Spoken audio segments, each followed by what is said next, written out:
All right, for the video on this 2020 Infiniti QX50 autograph, I want to do it a little differently because it's the interior that just really blew my mind. And it's simple. It's a simple fact, right? We spent all of our time in the vehicle and not walking around it.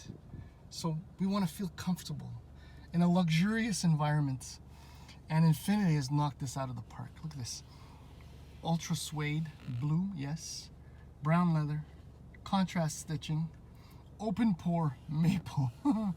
More white leather, beautiful bows, speaker grille, more contrast stitching, a few chromish trim pieces, brown leather dash, that's correct. Well, while I'm here, lovely gauges. This is configurable, the center portion. Right now I have Pro Pilot on because I was driving last night, so I didn't turn it off yet. But again, look at this.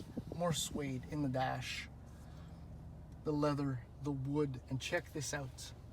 Brown suede headliner. I mean, that might be the highlight. I think it's brown. Here you get a better idea of what the door card looks like, the materials, the fit, the finish, the attention to detail, and then the quilted leather seats, power adjustable in numerous ways. But seriously, it's this center console that really takes my breath away, the blue ultra suede. It's beautiful. I'll do the usual tour, I suppose. Yeah, so storage is good. Oh, I completely forgot about the screens. This is your typical Infiniti setup, which is very, very intuitive, easy to use. I mean, you have your main buttons down there, you have some redundant audio buttons there, cool, blah, blah, everything is there.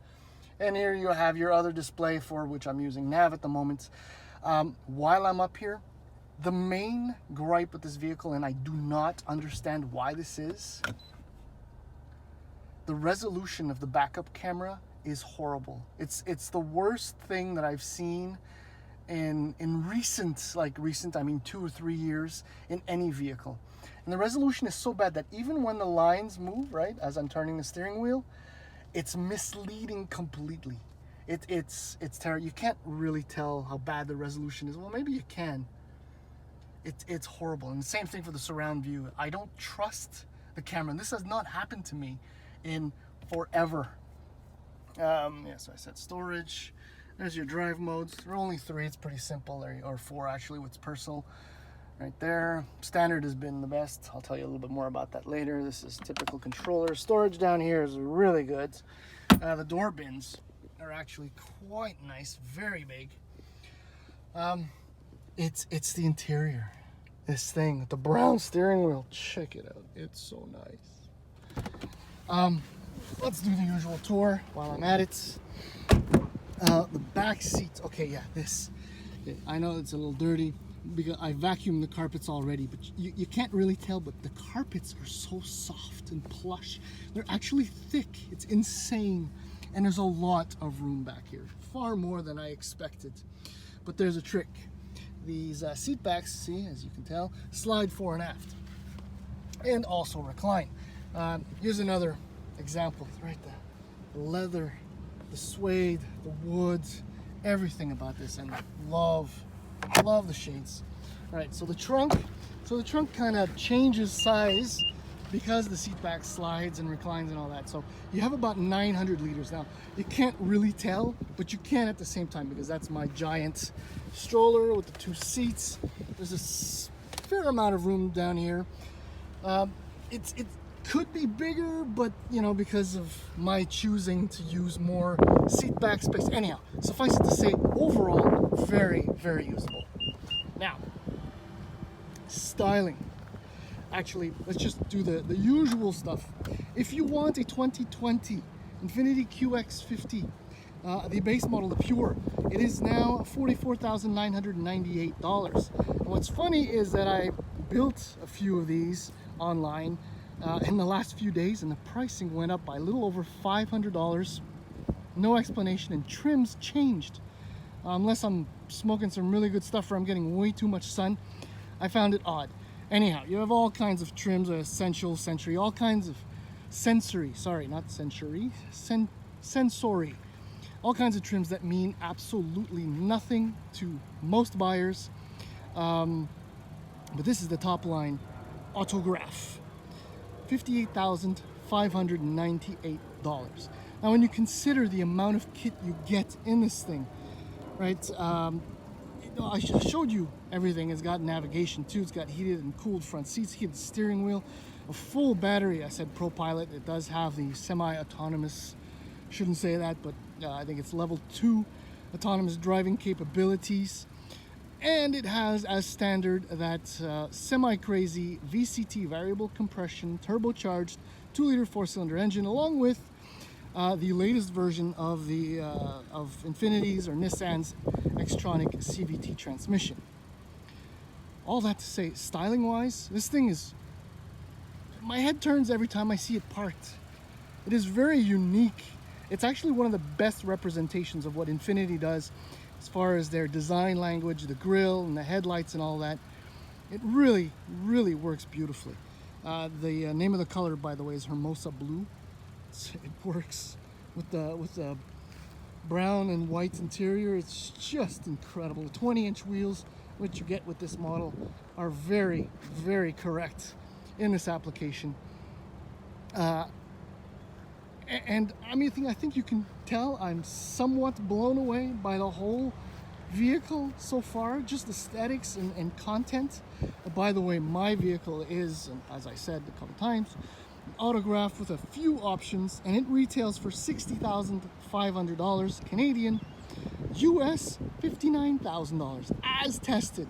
Now this is one hell of a bargain, but not at the same time. It's a weird thing. So let's take it for a spin and see if I can't elaborate on that engine thing and why it's not selling anywhere near as well as it probably should.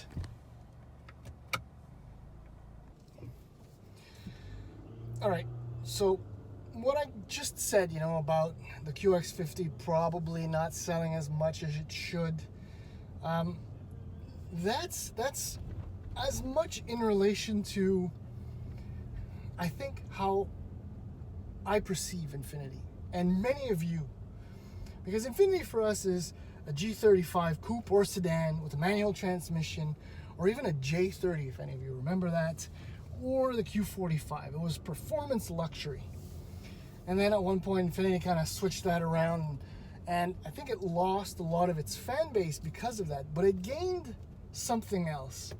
And I was at the 30th anniversary of Infiniti a few months ago, and I had a conversation with, well, simply put, one of the premier auto journalists in Canada, a certain Madame Chen, and she said that Infiniti now is about the luxury, the refinement, the quietness, and performance comes a little bit further down the list of priorities, if you will. And when I had this delivered, I really picked up on that. I showed you the interior. It's fantastic. The seats are as comfortable as they look. And the ride in southern Florida, this thing glides over the road surface. It's unbelievable. Only the harshest, quickest, sharpest changes in amplitude kind of upset the balance and everything. So I'm guessing that in Montreal or even Toronto on the slightly rougher roads, it's not going to be as smooth. But everything about the controls, the steering is perfectly balanced. It's not sharp, it's not slow, there's very little on center plate. The brake pedal responds beautifully. Even when you put everything in sport mode, it's still very, very refined. And that's the key word for the QX50. Now, the engine.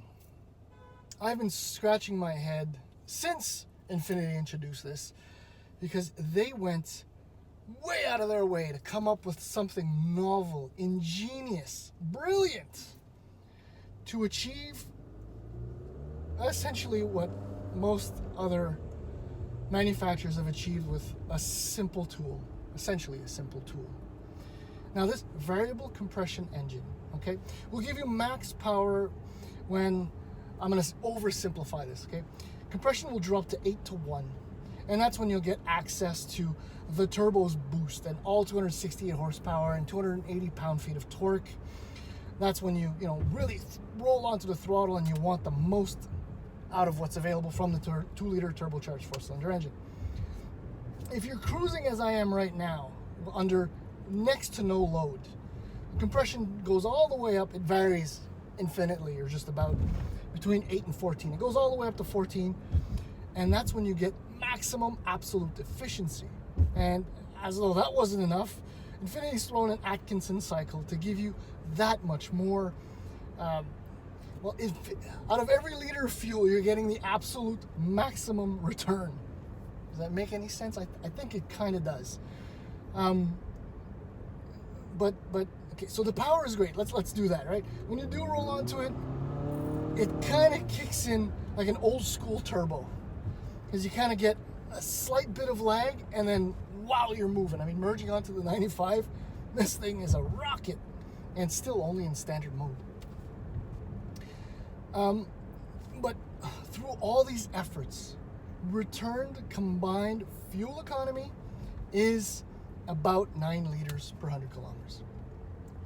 Now, if you take the very popular Mercedes-Benz GLC 300 and its 2-liter 4-cylinder engine, which is turbocharged, is a twin-scroll turbocharger versus the single-scroll on this one, it puts out 255 horsepower, 273 pound-feet of torque, and returns, on average, 9 liters per 100 kilometers.